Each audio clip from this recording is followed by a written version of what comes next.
El Festival de Jazz de l'Estartit aquest 2024 oferirà 16 actuacions des del dia 24 fins al 28 de juliol.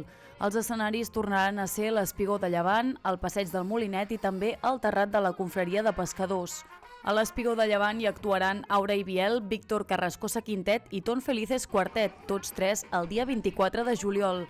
Mentrestant, el mateix dia 24, al Passeig del Molinet hi estaran actuant Xavi Torres Trio, Martin Layton Quartet, Artus Quintet i Guy Salomon Group.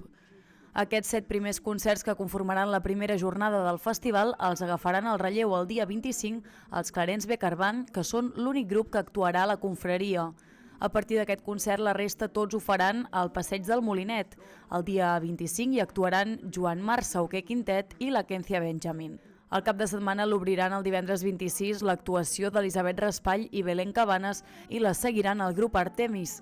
I el dissabte arribaran les Caramba, Chucho Valdés i Arturo Sandoval Reunion Band. El diumenge dia 28 clauran l'edició 2024 del Festival de Jazz de l'Estartit, els Emmett Cohen Trio i la música de Charles Lloyd Sky Trio, que tindran com a convidat especial a Jacob Bro. Les entrades dels espectacles de dijous, divendres, dissabte i diumenge ja estan disponibles a la web del festival.